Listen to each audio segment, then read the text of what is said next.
Hi friends, welcome to Julia's Kerala kitchen. ആദ്യമായിട്ടാണ് ഈ channel കാണുന്നതെങ്കിൽ നിങ്ങൾ സബ്സ്ക്രൈബ് ചെയ്യാൻ മറക്കരുത് കേട്ടോ. ഇന്ന് ഞാൻ നിങ്ങളുമായിട്ട് ഷെയർ ചെയ്യുന്നത് ഇറ്റാലിയൻ ഡിഷായ വൈറ്റ് സോസ് പാസ്തയാണ്. അപ്പൊ ഇത് നല്ല ക്രീമി ടെക്സ്ചറിലുള്ള നല്ല ടേസ്റ്റി ആയ ഒരു പാസ്തയാണ്. എളുപ്പത്തിൽ നമുക്കിത് പ്രിപ്പയർ ചെയ്യാനും പറ്റും. അപ്പൊ നമ്മള് പാസ്ത എങ്ങനെ കുക്ക് ചെയ്യാമെന്നും പെർഫെക്റ്റ് ആയിട്ട് കുക്ക് ചെയ്യാമെന്നും അതുപോലെ നല്ല ക്രീമി ആയിട്ടുള്ള സോസ് എങ്ങനെ പെർഫെക്റ്റ് കൺസിസ്റ്റൻസിയിൽ ഉണ്ടാക്കാമെന്നും ഒക്കെയുള്ള ടിപ്സ് ഈ വീഡിയോയിൽ ഇൻക്ലൂഡ് ചെയ്തിട്ടുണ്ട്. അപ്പൊ നിങ്ങൾ എല്ലാവരും ഇത് കണ്ടു നോക്കുക, ഇതുപോലെ ട്രൈ ചെയ്ത് നോക്കുക. അപ്പൊ നമുക്ക് എങ്ങനെയാണ് ക്രീമി വൈറ്റ് സോസ് പാസ്ത ഉണ്ടാക്കുന്നത് നോക്കാം.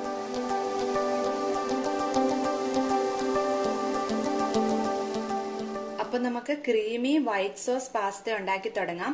അതിനായിട്ട് ഞാൻ ഇവിടെ ഒരു പാനില് 6 കപ്പ് വെള്ളം തിളപ്പിക്കാനായിട്ട് വെച്ചിട്ടുണ്ട്.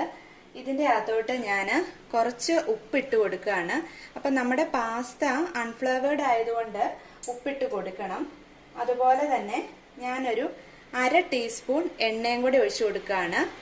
അപ്പൊ ഈ പാസ്ത നമ്മൾ കുക്ക് ചെയ്ത് ആദ്യം എടുക്കണല്ലോ, അതിന് ആദ്യം ശ്രദ്ധിക്കേണ്ട കാര്യമാണ് ഇത് രണ്ടെണ്ണം. അതെന്നാന്ന് വെച്ചാൽ നമ്മൾ സോൾട്ട് ഇടാനും അതുപോലെ തന്നെ എണ്ണ ഒഴിക്കാനും ഒരിക്കലും മറക്കരുത്. ഈ എണ്ണ ഒഴിക്കുന്നത് തൊട്ട് കൂടുതലായി പോവാനും പാടില്ല. ഇപ്പൊ ഞാനിവിടെ 1/2 ടീസ്പൂൺ എണ്ണ ഒഴിച്ചിട്ടുള്ളൂ, അത് പാകത്തിനാണ്. അപ്പൊ അത് കൂടുതലായി കഴിഞ്ഞാൽ നമ്മുടെ പാസ്ത ഒത്തിരി അങ്ങ് എന്താ പറയാ, നമ്മൾ സോസ് ഉണ്ടാക്കത്തില്ലേ, സോസ് ഉണ്ടാക്കുമ്പോൾ അത് ശരിക്കും ആ സോസ് പാസ്തയിൽ കോട്ട് ചെയ്യാതിരിക്കും. അപ്പൊ അതുകൊണ്ട് ഒത്തിരി ഓയില് ഉണ്ടാവാനും പാടില്ല, ആ കറക്റ്റ് പാകത്തിനായിരിക്കണം. അപ്പൊ ഈ 2 കാര്യം ശ്രദ്ധിച്ചാൽ നമുക്ക് കറക്റ്റ് കൺസിസ്റ്റൻസിയിൽ നല്ല പാകത്തിനായിട്ട് പാസ്ത നമുക്ക് കുക്ക് ചെയ്തെടുക്കാനായിട്ട് പറ്റും. ഇനി ഈ വെള്ളം ഒന്ന് തിളക്കട്ടെ. തിളയ്ക്കുമ്പോൾ നമുക്ക് 1 കപ്പ് പാസ്ത ഇട്ട് കൊടുക്കാം. ഇപ്പോൾ വെള്ളം തിളച്ചു വരുന്നുണ്ട്. ഞാൻ അതിലോട്ട് 1 കപ്പ് പാസ്ത ഇട്ട് കൊടുക്കുകയാണ്. ഞാൻ ഇവിടെ എടുത്തേക്കുന്നത് പെനെ പാസ്തയാണ്. ഇനി നമുക്ക് ഇത് ഇടയ്ക്കിടയ്ക്ക് ഇളക്കി കൊടുക്കണം. അതെന്നാന്ന് വെച്ചാൽ ഇടയ്ക്കിടയ്ക്ക് ഇളക്കി കൊടുത്തില്ലെങ്കിൽ ഈ പാസ്ത തമ്മിൽ ഒട്ടും. അതുകൊണ്ട് ഇടയ്ക്കിടയ്ക്ക് ഇളക്കി കൊടുക്കണം. ഇതിനി ഒരു 7-8 മിനിറ്റ് ഇതുപോലെ തന്നെ നമുക്ക് ഇടയ്ക്കിടയ്ക്ക് ഇളക്കി കൊടുത്ത് ഹൈ ഫ്ലെയിമിൽ തന്നെ വെക്കാം. ശരിക്കും പാസ്ത ഒരു 90% കുക്കായാൽ മതി. ബാക്കി നമ്മൾ സോസൊക്കെ ഉണ്ടാക്കി അതിലിടുമ്പോൾ അങ്ങ് കുക്കായിക്കോളും. അത് ഓവർ കുക്ക് ആവാൻ പാടില്ല, അത് പ്രത്യേകം ശ്രദ്ധിക്കണം. പിന്നെ നമുക്കൊരു 7-8 മിനിറ്റ് വെയിറ്റ് ചെയ്യാം. ഇപ്പം നമ്മുടെ പാസ്ത 8 മിനിറ്റ് ഇരുന്നിട്ടുണ്ട്. ഇതാ പെർഫെക്റ്റ് ആയിട്ട് കുക്കായി വന്നിട്ടുണ്ട്. അപ്പൊ നിങ്ങൾ ഈ 2 ടിപ്സ്, ഞാൻ നേരത്തെ പറഞ്ഞ 2 ടിപ്സ് ഫോളോ ചെയ്യുവാണെങ്കിൽ ഇതുപോലെ നല്ല പെർഫെക്റ്റ് ആയിട്ട് നമുക്ക് പാസ്ത കുക്ക് ചെയ്തെടുക്കാം. അപ്പൊ ഇനി ഇത് നമുക്ക് കോരി വേറൊരു ബൗളിലോട്ട് മാറ്റാം.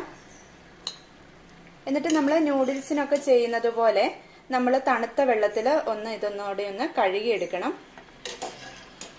പിന്നെ ഇത് മൊത്തം നമുക്ക് മാറ്റിയിടാം. എന്നിട്ട് നല്ല തണുത്ത വെള്ളത്തിൽ ഇതൊന്ന് കഴുകിയെടുക്കാം. ഇനി നമുക്ക് പാസ്തയ്ക്ക് വേണ്ട വെജിറ്റബിൾസ് ഒക്കെ ഒന്ന് സോട്ട് ചെയ്തെടുക്കാം. അതിനായിട്ട് ചൂടായി കിടക്കുന്ന ഒരു പാനിലോട്ട് ഞാൻ കുറച്ച് ബട്ടർ ഇട്ട് കൊടുക്കുകയാണ്. 1 ടീസ്പൂണോളം ഇട്ടിട്ടുണ്ട്. ഇതൊന്ന് ജസ്റ്റ് മെൽറ്റായിട്ട് വരുമ്പോൾ നമുക്ക് 1 ടീസ്പൂൺ വെളുത്തുള്ളി ചെറുതായിട്ട് അരിഞ്ഞത് ഇട്ട് കൊടുക്കാം. പിന്നെ ഇനി ഇതിന്റെ അകത്തോട്ട് ഇട്ട് കൊടുക്കേണ്ടത് എന്താന്ന് വെച്ചാൽ സവോളയാണ്. ഞാനിവിടെ ഒരു ചെറിയ സവോള ഇങ്ങനെ ജസ്റ്റ് സ്ക്വയർ ആയിട്ട് അരിഞ്ഞെടുത്തിട്ടുണ്ട്. അത് എങ്ങനെ വേണേലും നിങ്ങൾക്ക് അരിയാട്ടോ. ഇതങ്ങിട്ട് കൊടുത്തിട്ടുണ്ട്. ഇനി ഇത് നമുക്ക് ഒന്ന് നന്നായിട്ട് സോട്ട് ചെയ്തെടുക്കാം. ഇതൊരു ഗോൾഡൻ കളറോ ഒന്നും ആവണ്ട, ഒന്ന് ജസ്റ്റ് ആ വെളുത്തുള്ളിയുടെ ഒക്കെ ഒരു പച്ചച്ചോവ ഒന്ന് മാറി കിട്ടിയാൽ മതി. ഇനി ഇതിന്റെ അകത്തോട്ട് ഞാനിവിടെ ഒരു ചെറിയ ക്യാരറ്റ് അരിഞ്ഞതും ചെറിയൊരു ക്യാപ്സിക്കം അരിഞ്ഞതുമാണ് എടുത്തേക്കുന്നത്. അതിട്ട് കൊടുക്കാം. നിങ്ങൾക്ക് ഇഷ്ടമുള്ള വെജിറ്റബിൾസ് എടുക്കാം കേട്ടോ. ഞാനിവിടെ ക്യാരറ്റും ക്യാപ്സിക്കയാണ് എടുക്കുന്നുള്ളൂ. പിന്നെ ഞാൻ ഇട്ട് കൊടുക്കുന്നത് ചിക്കനാണ്. ചിക്കൻ പെപ്പർ പൗഡറും സോൾട്ടും കൂടെ ഇട്ട് ജസ്റ്റ് ഒന്ന് വേവിച്ചെടുത്താണ്. ഇതൊന്ന് ജസ്റ്റ് സ്ക്വയർ ആയിട്ട് ഞാനത് കട്ട് ചെയ്തിട്ടുമുണ്ട്. അതങ്ങിട്ട് കൊടുക്കാം. ഇതൊക്കെ ഓപ്ഷണലാണ് കേട്ടോ, നിങ്ങൾക്ക് ഇഷ്ടമുള്ളത് യൂസ് ചെയ്യാം. ഇപ്പോൾ കോൺ വേണമെങ്കിൽ അതിടാം, അങ്ങനെ എന്താണെങ്കിലും. എന്നിട്ട് ഇതൊന്ന് ജസ്റ്റ് നന്നായിട്ട് ആ ബട്ടർ കിടന്ന് ഒന്ന് സോട്ട് ആവട്ടെ. അപ്പോൾ പ്രത്യേകം ശ്രദ്ധിക്കേണ്ടത് എന്താണെന്ന് വെച്ചാൽ ഈ വെജിറ്റബിൾസ്, നമ്മൾ ഇടുന്ന വെജിറ്റബിൾസിന്റെ ക്രഞ്ചിനെസ് ഒരിക്കലും പോകരുത്. അതൊക്കെ ജസ്റ്റ് ഈ ബട്ടറിന്റെ അകത്ത് കിടന്ന് ഒന്ന് സോട്ടായി കിട്ടിയാൽ മാത്രം മതി. ഓവർ കുക്ക് ആവരുത് ഒരിക്കലും. ഇനി ഇതിന്റെ അകത്തോട്ട് നമുക്ക് കുറച്ച് പെപ്പർ പൗഡറും, വളരെ കുറച്ച് മതി, കുറച്ച് പെപ്പർ പൗഡറും അതുപോലെ കുറച്ച് ഉപ്പും, ഈ വെജിറ്റബിൾസിന് ആവശ്യമായിട്ടുള്ള ഉപ്പ് മാത്രം ഇട്ട് കൊടുക്കാം. എന്നിട്ട് ഇത് നന്നായിട്ടൊന്ന് സോട്ട് ചെയ്തെടുക്കണം. നന്നായിട്ടൊന്ന് സോട്ടായാൽ മതി. മീഡിയം ഫ്ലെയിമിലിട്ട് വേണം കേട്ടോ സോട്ട് ചെയ്യാനായിട്ട്, അല്ലെങ്കിൽ പെട്ടെന്ന് അതങ്ങ് ബേൺ ആയിപ്പോവും. ബട്ടറല്ലേ, ബട്ടറിന് പകരം വേണമെങ്കിൽ ഒലിവ് ഓയിൽ ആണെങ്കിലും യൂസ് ചെയ്താൽ മതി. അപ്പം നമ്മുടെ വെജിറ്റബിൾസ് എല്ലാം നന്നായിട്ട് ആയി വന്നിട്ടുണ്ട്. ഇത് നമുക്ക് വേറൊരു പ്ലേറ്റിലോട്ട് മാറ്റി വെക്കാം.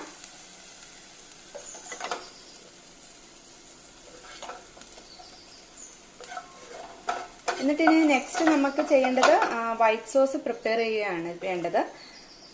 അപ്പോൾ വൈറ്റ് സോസ് പ്രിപ്പയർ ചെയ്യാനും കുറേ ടിപ്സ് ഉണ്ട്, അതൊക്കെ ഞാൻ പറഞ്ഞു തരാം. അതൊക്കെ ഫോളോ ചെയ്താൽ നല്ല പെർഫെക്റ്റ് ആയിട്ട് വൈറ്റ് സോസ് ഉണ്ടാക്കാം, നല്ല ക്രീമി ആയിട്ട്. അപ്പം ഞാൻ ഇതിൽ നിന്ന് വെജിറ്റബിൾസ് എല്ലാം മാറ്റിയിട്ടുണ്ട്. ഇനി നമുക്ക് വൈറ്റ് സോസ് ഉണ്ടാക്കാം. അതിനായിട്ട് ആ സെയിം പാനിലോട്ട് തന്നെ ഞാൻ 2 ടേബിൾ സ്പൂൺ ബട്ടർ ഇടുകയാണ്. 2 ടേബിൾ സ്പൂൺ ആണിത്. അപ്പോൾ ഈ ബട്ടറിൻ്റെയും മൈദയുടെയും കണക്കിൽ നല്ല ഇമ്പോർട്ടൻസ് ഉണ്ട് ഈ വൈറ്റ് സോസിൽ. അതുകൊണ്ടാണ് ഞാൻ പിന്നെയും പറഞ്ഞത് 2 ടേബിൾ സ്പൂൺ ആണ്. ഇനി നമുക്ക് വേണ്ടത് 2 ടേബിൾ സ്പൂൺ തന്നെ മൈദയാണ്. അപ്പം ശരിക്കും ഇത് ബട്ടർ എന്തോരം എടുക്കണോ ആ സെയിം ക്വാണ്ടിറ്റി തന്നെ ആയിരിക്കണം മൈദ എടുക്കുന്നതും, എന്നാലേ നമുക്ക് പെർഫെക്റ്റ് ആയിട്ടുള്ള വൈറ്റ് സോസ് ഉണ്ടാക്കാൻ പറ്റുള്ളൂ. ഇനി ഫ്ലെയിം ലോയിൽ വെച്ചിട്ട് ഇത് നന്നായിട്ട് മിക്സ് ചെയ്ത് കൊടുക്കണം. ഒത്തിരി ബേൺ ആവാൻ പാടില്ല, കരിഞ്ഞു പോകാൻ പാടില്ല. ഇപ്പോൾ ബട്ടറും മൈദയും പാകത്തിനായിട്ടുണ്ട്. ഇനി അതിൻ്റെ അകത്തോട്ട് 1 കപ്പ് പാൽ ഒഴിച്ച് കൊടുക്കണം. അത് കുറേശ്ശെ കുറേശ്ശെ ഒഴിച്ച് അത് നന്നായിട്ടൊന്ന് മിക്സ് ചെയ്തെടുക്കണം. ഒട്ടും കട്ട പാടില്ല. അങ്ങനെ ഈ 1 കപ്പ് പാൽ ഒഴിച്ച് ഒട്ടും കട്ടയില്ലാണ്ട് നന്നായിട്ട് മിക്സ് ചെയ്തെടുക്കണം. ഇപ്പം നന്നായിട്ട് ഞാനത് മിക്സ് ചെയ്തു. ഒരു വിസ്ക് ഉപയോഗിച്ചാണ് കേട്ടോ ഞാൻ മിക്സ് ചെയ്തത്, എങ്കിലേ ശരിക്കും ആ കട്ടയൊക്കെ നന്നായിട്ട് ഉടയുള്ളൂ. ഇനി ഇതിൻ്റെ അകത്തോട്ട് നമുക്ക് ഇട്ട് കൊടുക്കേണ്ടത് കുറച്ച് റെഡ് ചില്ലി ഫ്ലേക്സ് ആണ്. അത് കുറച്ചൊന്ന് ഇട്ട് കൊടുക്കാം. പിന്നെ വേണ്ടത് കുറച്ച് പെപ്പർ പൗഡർ ആണ്. കുറച്ച് പെപ്പർ പൗഡർ മതി. അതും അതുപോലെ തന്നെ കുറച്ച് ഉപ്പും ഇട്ട് കൊടുക്കാം. ഇനി കുറച്ച് മിക്സ്ഡ് ഹെർബ്സ്, അത് നമുക്ക് കടയിൽ വാങ്ങാൻ കിട്ടും, അത് കുറച്ചിട്ട് കൊടുക്കാം.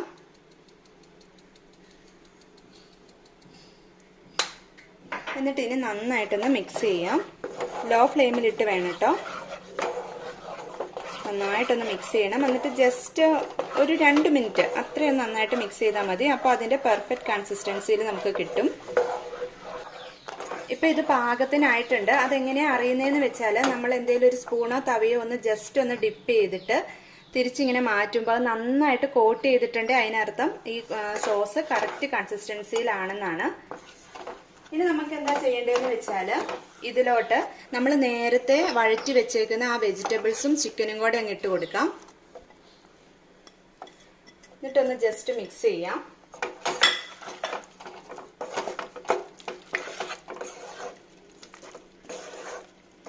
ഇപ്പോൾ ഒന്ന് നന്നായിട്ട് മിക്സായി വന്നിട്ടുണ്ട്. ഇനി ഇതിൻ്റെ അകത്തോട്ട് നമ്മൾ നേരത്തെ കുക്ക് ചെയ്ത് വെച്ചേക്കുന്ന ആ പാസ്ത ഇട്ട് കൊടുക്കാം.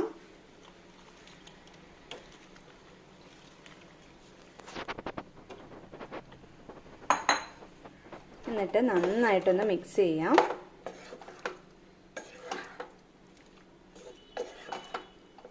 ലോ ഫ്ലെയിമിൽ ഇട്ടിട്ട് വേണം.